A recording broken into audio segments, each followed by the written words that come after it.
Un saludo amigos de esta historia de la filosofía en vídeos de YouTube. Hoy hablaré de John Stuart Mill, siguiendo este esquema. En primer lugar, una breve presentación explicando lo que es el positivismo en Inglaterra. En segundo lugar, hablaré de la lógica de Stuart Mill. En tercero, la moral, la psicología y la libertad. Y por último, un tema que ya empieza a ser recurrente en el siglo XIX, la religión de la humanidad en Stuart Mill. Estamos en nuestro vídeo número 124. La suerte del positivismo fue distinta según los países. Esta filosofía fue seguida en Francia por Littré, pero la despojó de la religión de la humanidad que Comte había profetizado y trató de convertir la filosofía en ciencia mediante la aplicación del método positivo, lo que la hizo desprenderse de toda idea de trascendencia y de toda metafísica, encerrándola en los límites de lo relativo. En Inglaterra fue distinto. En esa tierra nació el utilitarismo, manifestación británica del positivismo de Comte, pero emparentado con una actividad política socialista como la de Owen, pretendiendo como Owen, mejorar la suerte de los desfavorecidos y la sociedad en general por métodos puramente científicos. Sus adalides más conocidos son Bentham, James Mill y John Stuart Mill. A este último, como ya he dicho, se dedica el presente capítulo, el presente vídeo. John Stuart Mill nació el año 1806 y falleció en 1873. Hijo de James Mill, que era amigo a su vez de Bentham, recibió de los dos una fuerte influencia utilitarista, pero abandonó las ideas de ambos para seguir su propio rumbo cuando descubrió que la felicidad no se obtiene convirtiéndola en objetivo de la vida de uno mismo, sino dedicándose a otra tarea que pueda absorber todas las fuerzas propias. Así procedió en adelante, entregándose a una actividad incesante como periodista, escritor, filósofo y, en suma, como propagandista del utilitarismo tal como él lo concibió. Sus dos obras principales son Sistema de lógica deductiva e inductiva y Principios de la economía política, pero escribió otras muchas: La servidumbre de las mujeres, traducida al español como La esclavitud de las mujeres, Utilitarismo, pensamientos sobre la reforma del Parlamento, capítulos y discursos sobre la cuestión irlandesa, etc. Admiró a Comte y aceptó que la humanidad debe ser el fin de toda actividad, pero le disgustaba profundamente su sociología religiosa por el despotismo que preconizaba. No obstante, la diferencia mayor con el positivismo comteano nace del empirismo propio de la filosofía inglesa, al que se adscribió Stuart Mill. Siempre pensó que el recurso a los hechos no es un mero trámite para llegar a leyes universales que Comte pretendía erigir en dogmas indiscutibles, sino que este recurso a los hechos, no debe tener nunca fin, ni debe convertir en absoluta una verdad científica. Conservaba el ideal social de Saint-Simon y Comte, pero negaba todo sistema opresivo y combatía toda forma de verdad definitiva. A ese fin destinó sus escritos sobre lógica, con la que trató de probar que toda demostración, creencia o verdad tienen que estar referidos a la experiencia para tener validez. Siguiendo esa vía se desentendió de la metafísica. Ni la materia, ni el espacio, ni el espíritu son cosas cuya existencia pueda probarse. De ellas solamente puede haber intuición inmediata, extraña a toda posibilidad de ser investigada. Decir que el hombre es un animal racional, por ejemplo, es pronunciar un mero enunciado verbal sin significado. Todas las proposiciones esenciales son de la misma clase y, por tanto, deben ser alejadas de la filosofía, porque no hablan de la realidad misma. Incluso las verdades matemáticas, como que dos líneas rectas paralelas no se encuentran, no tendrían sentido si nunca hubiéramos visto una línea recta. El origen de todo conocimiento reside en la experiencia o es una generalización de la experiencia. Sin embargo, no llegó al escepticismo de Hume.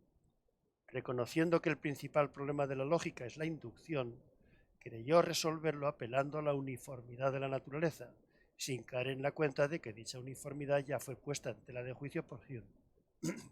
Saltando por encima de ese obstáculo, y sin responder a la crítica de Hume a la causalidad, convirtió las uniformidades naturales en leyes que se muestran en la experiencia y se aceptan por una simple enumeración o conteo.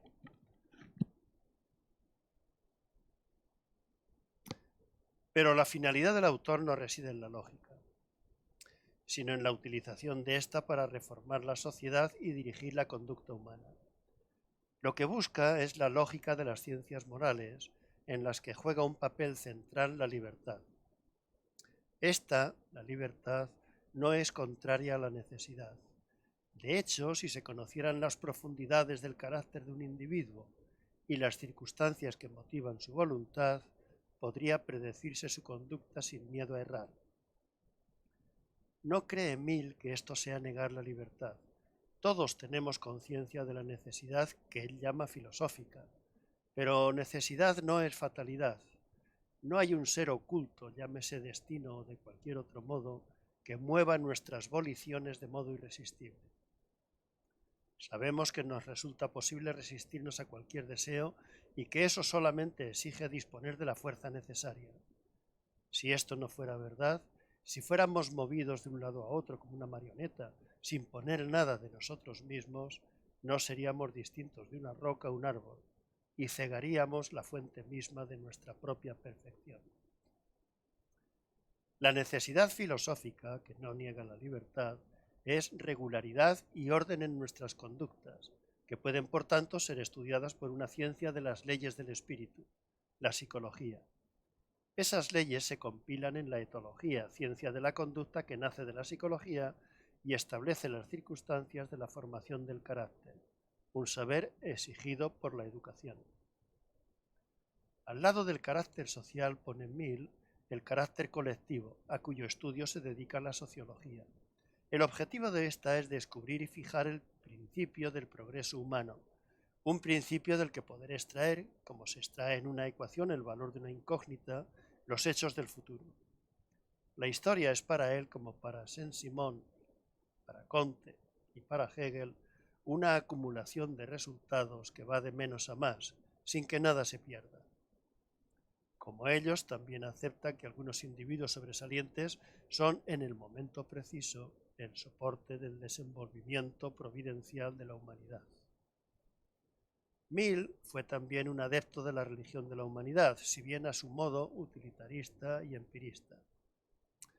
Dado que, según piensan, la religión debe quedar también enmarcada en el cuadro de la experiencia, la ciencia tiene que ser su fundamento. Incompatible con ella, la ciencia, es la existencia de una divinidad que gobernara el mundo según su capricho cambiante, pero no si lo hace de modo regular, según leyes.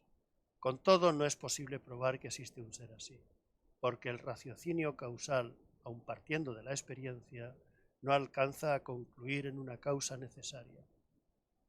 Tampoco es válido el consenso general como prueba de esto, tal como se ha pretendido en muchas ocasiones. Pero sí tiene valor la idea de finalidad, porque el orden de la naturaleza revela la acción de un ser dotado de inteligencia que la dirige. ¿Qué clase de Dios impone finalidad al mundo? ¿En qué clase de Dios está pensando Stuart Mill?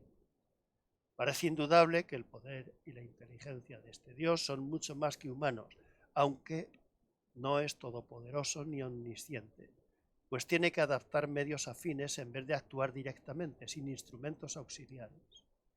Ese Dios en el que parece creer Stuart Mill es más bien un Dios artesano, un demiurgo, de fuerza limitada por las cosas y circunstancias del universo, un Dios de segundo o tercer grado que tampoco ha sabido o podido imprimir la justicia en el desarrollo de la tradición humana. La justicia que haya en este mundo, poca o mucha, ha tenido que irla instaurando el hombre en su lucha por la civilización, de la que ha hecho su segunda naturaleza. Stuart Mill es, en fin, otro adepto de la religión de la humanidad.